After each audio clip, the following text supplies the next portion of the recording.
ce coup de pied qui va passer entre les perches. Youssa égalise dans la demi-heure de jeu. Perpignan 3, Toulon 3. Elle était importante pour lui, sous les yeux de Philippe Saint-André. Elle était importante pour lui, comme il avait raté une première pénalité face au poteau, pour le relancer, pour qu'il voit les poteaux s'élargir pour la suite de la rencontre. C'est ça. Ça se passe beaucoup sur la tête. Oui, parce qu'il peut y avoir aussi un petit problème de confiance. Et côté catalan, ils ont perdu à domicile la semaine dernière en championnat contre Toulouse. En hypothéo planté, il a pris Loamanou et Scofield plein fer là. Ce qui a hypothéqué évidemment leur chance de figurer dans les phases finales du championnat. Et cette confiance, ils ont besoin de la retrouver aujourd'hui. Alors que George Smith est sous la pression de Lara, qui parvient quand même à donner acrobatiquement à Lamont, pris par Guirado. Mignoni. Longue passe. Fernandez sauvé pour Wilkinson qui a peut-être vu un espace. Croise avec Lovo Balavou, contourne la défense catalane et fidjien. Lovo Balavou va à l'intervalle et tombe sur Tchalewachu. Mignoni sur le fermé. Chesney, Chris Chesney. Bien pris aux jambes par Guirado, Mignoni, Kuriashvili. Et bon enchaînement des aventuriers. Wilkinson. Smith. Wilkinson qui redouble, qui évite le plaquage. Va-t-il prendre l'intervalle? Il passe les bras pour pas donner ce ballon bien pris par la défense de Perpignan et sanctionné. Pour regarder le ballon. Bonne défense de chaque côté. On le voit dans l'organisation, les joueurs se cherchent, se passent le ballon, n'arrivent pas à trouver d'intervalle. De temps en temps, comme on le voit là, Johnny Wilkinson voit qu'il y en a un, mais il y a Philippe Grand-Claude et Damien Choulier aussi, toujours prêt à intervenir. Pas d'espace, trop d'espace, et il n'y a que Lovo Balavou qui a réussi à franchir vraiment une fois. Et là, à 55 mètres pratiquement, contre le vent. Sauf que Jérôme Porical connaît les dimensions du terrain, un peu plus réduites que l'on peut parfois. Donc on va dire 50 mètres. Voilà, peut-être à peine un peu plus de 50 mètres, même s'il est au-delà de la ligne médiane. Mais en revanche, contre le vent qui n'est pas très fort pour l'instant. Sur la colline de Montjuïc, au-dessus de Barcelone. On le voit, le ballon est ralenti. Ça sera trop court. Sous les poteaux, par le bras de Lamont, qui laisse le soin à Johnny Wilkinson de dégager son camp. Ouais, et il trouve une touche merveilleuse. Que Tuilagi ne pourra pas jouer vite. Il reste 7 minutes dans cette première période ici à Barcelone. Perpignan 3, Toulon 3. Une pénalité de Wilkinson d'abord contre une pénalité de Porical ensuite. Dans un match que l'on pressentait serré et qui l'est. Les Catalans réduisent l'alignement sur le lancer de Guillaume Guirado qui vise et qui trouve Guillaume Villaseca. Ah, il y en a un qui est hors de jeu, j'ai l'impression qu'il a fait le tour.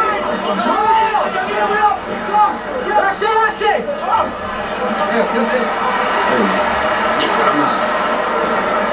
Quel engagement de la part de tous les joueurs. Cazenave par-dessus.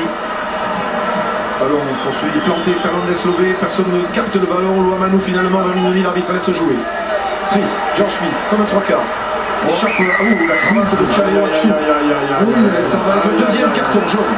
2 cartons jaunes pour Perpignan. Monsieur Roland n'hésite pas, c'est la main à la poche tout de suite. Mais c'est la règle, c'est la règle. C'est la règle. Plaquage haut. Un plaquage trop haut, trop dangereux. Voilà. Ça fait rien s'il n'est pas fait exprès. Sinon, c'est pas ma faute. C'est dangereux, simplement. C'est vrai que ce soit volontaire ou involontaire, c'est ce qu'on appelle plaquage dangereux, des plaquages hauts. Vous avez vu, il prend là au niveau de la tête, même après, derrière, il le manque même vraiment. Hein. Mais c'est dans la règle en fait. Hein. Il peut y avoir des gens qui sont d'accord ou pas d'accord. Il y a une règle, mais il faut essayer de la respecter. Et la pénalité que Wilkinson va tenter pour les hommes de Nicolas Mas. Cela va faire déjà 20 minutes en infériorité numérique dans des conditions atmosphériques où il fait plutôt chaud. C'est quelque chose qui peut peser dans les organismes catalans à la fin du match. Il semble remis Tchalewachu.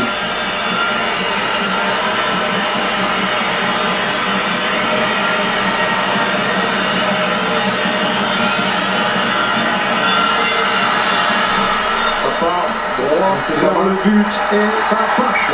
Johnny Wilkinson redonne l'avantage à Toulon. Perpignan 3, Toulon 6. À 20 minutes là. Il s'en veut, Robin Chaliwachu. C'est sûr que c'est pas un geste volontaire, c'est pas quelque chose, c'est pas une agression autorisée. Et ça va les pénaliser hein, sur les conditions physiques certainement, parce que là il va falloir qu'il y ait une grosse solidarité. Et sur ce renvoi qui n'a pas été de justesse, Je crois qu'il y en a encore en avant. En tout cas pour l'instant sur les terres de Lionel Messi ici à Barcelone, eh bien, ce sont les buteurs qui ont la parole. 10 en avant Toulonnais, Eric. 10 en avant Toulonnais dans ce premier acte. Oui, mais c'est Philippe Saint-André, sans qu'il cherche son souffle, le manager de Toulon. Il a connu quelques émotions européennes avec Sale lorsqu'il était en Angleterre et sans jamais dépasser le cap des quarts de finale. Et on entend les supporters toulonnais, il y en a 10 000. Je sens qu'ils sont là. Avec Martin maintenant pour l'attaque, il a sauté vers planté. Maintenant qu'il a contrôlé de la cuisse sans commettre de l'avant, cherche le soutien intérieur, non, et met le pied en touche. De petites imprécisions qui coûtent ces attaques catalanes. C'est surtout le pauvre David Marty qui vient de faire la deuxième sautée entre l'arbitre de touche. Donc ces imprécisions, je pense qu'il y a... Ça coûte plus de continuité, de la vitesse, ne perturbe pas suffisamment l'organisation défensive adverse, de ces imprécisions. C'est Bruno qui s'appuie beaucoup sur Schofield, Dean Schofield en premier sauteur. Et on vous rappelle donc que Perpignan doit résister encore 8 bonnes minutes à 14 contre 15. La pénalité pour Lussa, la même quasi que celle que vient de réussir Porical il y a quelques minutes. C'est là l'infériorité numérique, elle va faire du bien. Vous voyez la solidarité qu'on a connue de longue date avec l'USAP. On a vu quand ces 2 années de finale où ils ont gagné des matchs par cette solidarité défensive notamment. Là, c'est parce qu'il y a des cartons jaunes qu'ils sont regroupés autour du porteur du ballon, que ce soit en défense ou en attaque. Jérôme Porical à l'œuvre. Et dans quelques instants, à la mi-temps, vous allez voir un reportage exclusif sur notre grand buteur qui viendra dans le top 14 la saison prochaine, un des gros coups de transfert réalisé par Toulon, c'est Matt Guito. Nous sommes allés rencontrer chez lui, ici on voit Paul Gosse, le président de l'USAP. Et reportage que vous pourrez suivre tout à l'heure à la mi-temps sur Guito qui prépare son arrivée dans le championnat français. Pour l'instant, le buteur en action, c'est Jérôme Porical. Va-t-il égaliser? Eh bien, oui. Oui. 6 partout. Il a retrouvé la mire. 6 partout. Match où les joueurs prennent des initiatives, jouent beaucoup plus devant la défense, au large, et essaient de jouer aussi autour, essayer de fatiguer. Peut-être les Catalans ont fait le match s'ils persistent à jouer aussi longtemps en infériorité numérique. Le renvoi de Johnny Wilkinson, il reste moins d'1 minute dans cette première période ici à Montjuïc. Regardez Fernandez Lobé, le premier. Ouais, Chouli quand même bien capté par le troisième international de Perpignan. Des talents qui ne doivent pas s'exposer là, qui ont intérêt à faire dérouler le chrono tant que Chaliwachu est sur le banc.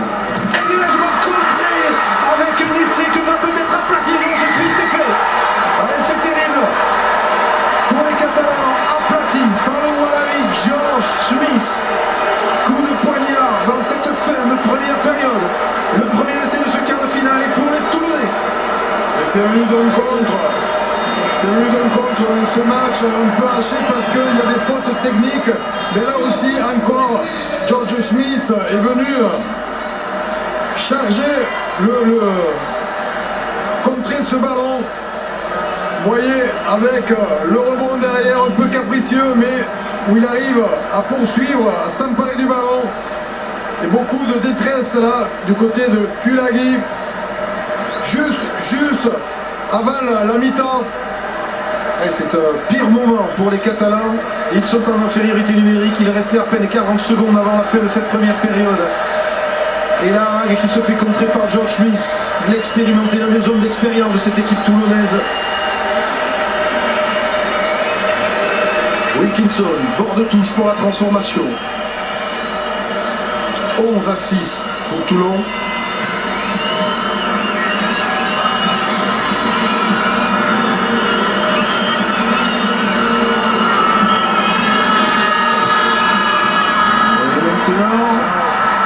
Elle ne passe pas.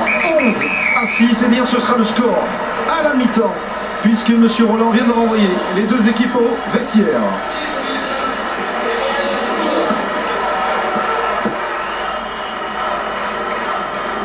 Alors, première réaction rapide sans doute avec la Guille. Non, ça sera incroyable. Ouais, sur le terrain avec Sébastien Monod, beaucoup de mêlées, vous avez fait beaucoup d'en avant, vous avez quand même la main sur le ballon et puis cet essai qui vient en deuxième mi-temps, c'est bon pour la suite. Ouais, c'est bien de marquer juste avant la pause, ça va nous rebooster pour ce début de seconde mi-temps. Ils ont joué 20 minutes à 14, on a réussi heureusement à marquer parce que sinon ils auraient pu prendre confiance. Bon, j'espère qu'avec la fatigue ça va payer pour nous et voilà, il faut remarquer des points. Pour l'instant, en conquête, on est bon, en touche, en mêlée, ça se passe pas trop mal, donc il faut continuer quoi. Vous souffrez de la chaleur? Ouais, un petit peu, mais là il y a l'ombre, moi je joue de ce côté. Merci. C'est vrai qu'il y aura davantage d'ombre en deuxième mi-temps. Philippe Sélard analyse, le score est à l'avantage des Toulonnais qui ont, on va dire, dominé cette première période. Ils ont dominé notamment le début de la première période. Ensuite, les Catalans ont réussi à mettre la main sur le ballon malgré le fait qu'ils ont joué pendant un quart d'heure pour l'instant à 14 contre 15. Et ils ont réussi petit à petit, en dépensant énormément d'énergie aussi, à avancer, à se rapprocher dans la ligne des adverses, mais sans jamais vraiment perturber la défense parce qu'il y a eu de l'imprécision, notamment dans les passes, voilà, ce qui leur a pas permis de prendre le dessus. Juste avant de retrouver Darren, on revoit l'essai inscrit donc à la dernière minute de cette première période par le Wallaby George Smith, l'Australien qui contre ici la Rag et qui permet donc à Toulon de mener 11-6 à la mi-temps. Toulon à 15, Perpignan réduit à 14 et qui encaisse donc cet essai. Voilà, Darren, je vous rassure quand même, les Catalans, même s'ils admirent le Barça, même s'ils veulent devenir le Barça du rugby, n'iront pas jusqu'à vous faire le plaisir de jouer à 11, mais en tout cas pour l'instant ils sont en train de payer cette indiscipline et cette infériorité numérique. 11-6 pour les Toulonnais, à tout de suite. Merci messieurs.